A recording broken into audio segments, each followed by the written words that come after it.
BRS working president KTR ఇంకా BRS ఎమ్మెల్యేలు governor ను కలిసి పార్టీ ఫిరాయింపుల అంశంపై ఫిర్యాదు చేశారు.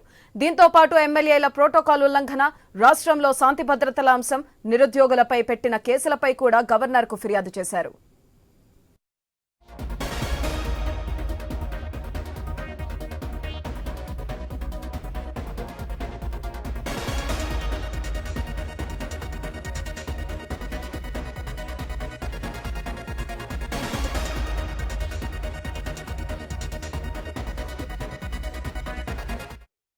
బీఆర్ఎస్ వర్కింగ్ ప్రెసిడెంట్ కేటీఆర్ ఇంకా బీఆర్ఎస్ ఎమ్మెల్యేలు గవర్నర్ ను కలిసి పార్టీ ఫిరాయింపులపై అంశంపై ఫిర్యాదు చేశారు.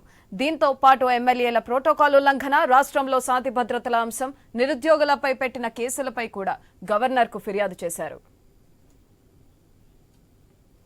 దీనిపై మరింత సమాచారం మా బ్యూరో చీఫ్ రాజు ఫోన్ లైన్ ద్వారా అందిస్తారు. రాజు, రాత్రి కొద్దిసేపటి క్రితం రాజభవన్ లో రాధాకృష్ణ కేటీఆర్ నాయకత్వంలోనే బీఆర్ఎస్ ఎమ్మెల్యేలు ఎమ్మెల్సీల బృందం కలవడం జరిగింది.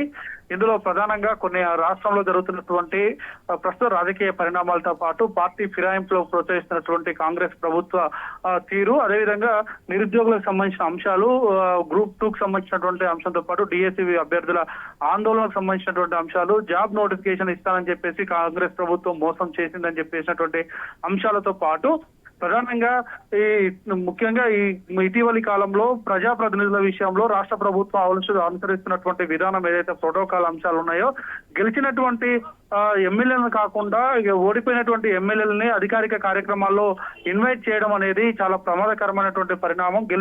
ప్రజల్లో గెలిచినటువంటి ప్రజాప్రతినిధులకు ఆ ప్రోటోకాల్ ప్రకారం ఇవ్వాల్సినటువంటి విలువలు ఇవ్వకుండా ఇష్టానుసారంగా వ్యవహరిస్తూ అవమానిస్తున్నారని చెప్తూ ఆరోపిస్తుండడం జరిగింది. ఇటీవలి కాలంలో దీనిపైన స్పీకర్ కూడా ఫిర్యాదు చేశారు. అయినప్పటికీ కూడా స్పీకర్ నుంచి ఎటువంటి స్పందన లేదు. కాబట్టి ఈ రోజు ఈ గవర్నర్ ని కలిసి తమ సమస్యలను కూడా వెల్లడించాలని చెప్పేసి కూడా నిర్ణయం తీసుకోవడం జరిగింది. దాంతో పాటు బీఆర్ఎస్ పార్టీకి సంబంధించినటువంటి కార్యకర్తలపైన రాష్ట్రంలో కాంగ్రెస్ లో అధికారంలోకి వచ్చిన తర్వాత జరుగుతున్నటువంటి దాడులను కూడా గవర్నర్ దృష్టికి తీసుకెళ్లాలని చెప్పేసి వాళ్ళు నిర్ణయం తీసుకున్నారు. దానికి అనుగుణంగా ఇప్పుడు ఎమ్మెల్యేలు ఎమ్మెల్సీలు అందుబాటులో ఉన్న వాళ్ళందరినీ కూడా ఇక్కడికి రమ్మని చెప్పారు. వాళ్ళందరూ కూడా దాదాపు రావడం జరిగింది. కొంతమంది సమాచారం ఇచ్చి దూరం ఉన్నట్టుగా చెప్పారు. సో మొత్తంగా కేటీఆర్ ప్రస్తుతం లీడ్ చేస్తున్నటువంటి టీం కి మిగతా శాసనసభ్యులు అందరూ కూడా హాజరు కావడం జరిగింది. ఎమ్మెల్సీ శాసన మండలి సభ్యులు కూడా. సో మరి కాసేపట్లో వాళ్ళు గవర్నర్ కలిసిన తర్వాత వచ్చి మీడియాతో మాట్లాడడానికి కావాల్సిన ఏర్పాట్లు సిద్ధం చేసుకుంటున్నారు. Sudhatri. Right, thank you Raju.